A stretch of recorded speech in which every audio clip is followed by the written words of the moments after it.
Magandang araw po sa inyong lahat, lalo na sa ating mga pinuno, kawal at kawani ng Hukbong Katihan ng Pilipinas.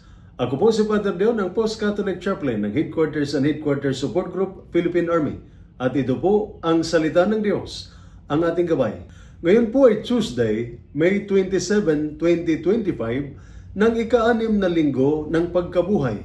Sinabi po ni Jesus sa ating ebanghelyo sa araw na ito, ngunit kapag pumarito na ang tagapagtanggol na mula sa Ama, ang Espiritu ng katotohanan, siya ang magpatotoo tungkol sa akin.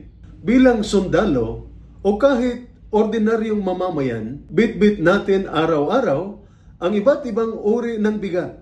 Pagod mula sa trabaho, trauma mula sa nakaraan, lungkot na hindi natin masabi kahit kanino. At minsan, pakiramdam natin, mag-isa tayong lumalaban.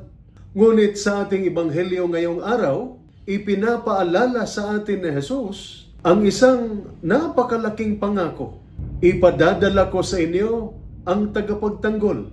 Ang tinutukoy niya ay ang Espiritu Santo, ang mismong presensya ng Diyos na nananahan sa atin, gumagabay sa atin at nagpapalakas sa oras ng panghihina. Ang tagapagtanggol ay hindi lang para sa mga banal o malalakas, kundi para sa ating lahat, lalo na sa mga pagod, litong-lito o nawalan ng lakas ng loob.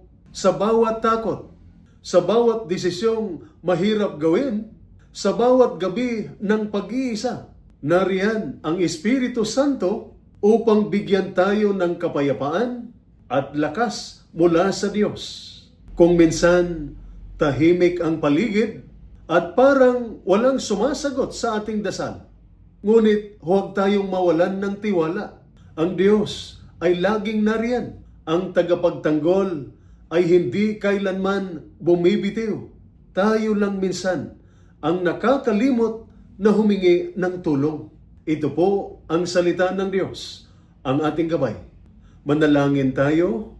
Panginoon, ipadala mo ang iyong Espiritu upang ako'y palakasin sa gitna ng aking pagod, pag-alala at pangungulila. Sa mga sandaling tila wala na akong kakampi, iparamdam mo sa akin na hindi ako nag-iisa.